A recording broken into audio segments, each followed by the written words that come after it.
Have you ever felt like you're doing everything right, setting goals, building habits, sticking to the plan, but still end up getting in your own way? The problem isn't effort or discipline, it's direction. Most of us are working really hard towards our goals, while our subconscious is quietly steering us in the other direction. In this video, we're breaking down the framework from Psycho-Cybernetics to explain why this happens and how to retrain your brain to work for you instead of against you. We'll look at the two mechanisms behind our subconscious and how you can redirect them to naturally move you towards your goals instead of silently sabotaging you in the background. And if you want to go a little deeper, I've linked a short worksheet in the description to help you apply these ideas immediately. Dr. Maltz explains that your subconscious guidance system has two modes. There's the failure mechanism and the creative mechanism. The creative mechanism works best when you're calm, focused, and clear about what you want. This is the state that athletes call flow, when the mind and body are totally in sync. The failure mechanism is what kicks in when you obsess over what could go wrong or dwell on past mistakes. Think of it like Google Maps. When you set a clear destination and trust the route, it quietly adjusts and gets you there.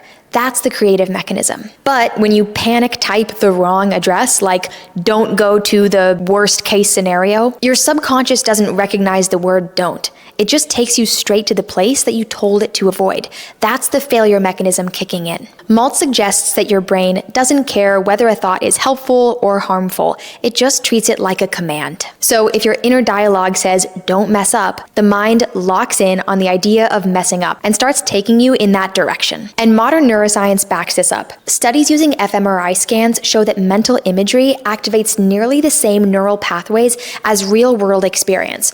In other words, your brain rehearses whatever you picture, whether it's good or bad. And for high performers, this is especially important. Anxious overanalysis can feel productive, but neurologically, you're actually just rehearsing failure. Now that you understand how those two mechanisms work, let's look at the practices that Dr. Maltz recommends to help us move in the direction that we actually want. The first practice is about relaxation. The creative mechanism performs best in a calm focus, not tension. It's like tightening your grip on the steering wheel. You think you're being extra careful, but actually you're just at risk of overcorrecting. Before high-pressure moments, Dr. Maltz wants us to take 1 minute to breathe deeply, lower our shoulders, and mentally zoom out. Research from Stanford shows that deliberate exhalation, especially when we breathe out twice as long as we breathe in, activates the parasympathetic nervous system. That's the part of our nervous system that restores calm and cognitive clarity. This practice is about giving your brain the conditions it needs to operate efficiently. Once our nervous system is relaxed, Dr. Maltz wants us to visualize the outcomes that we want. You can walk through the moment as if it's happening right now. The space, the people, our tone, our body language, how we feel. Psychologists call this functional equivalence.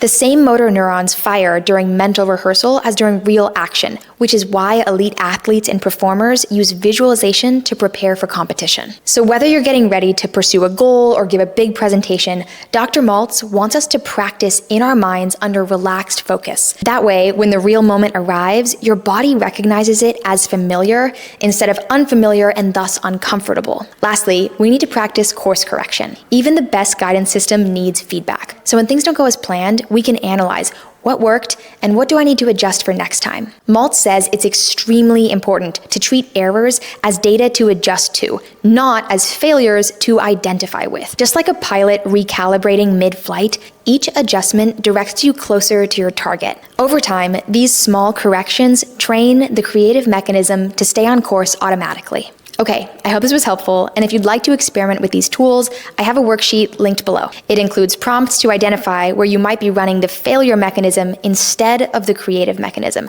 and how you can redirect it. Next Thursday, in part 3, we'll talk about how to live as your new self-image, and how to turn these internal changes into consistent behavior in the real world. Thanks so much for watching. I'll see you next week.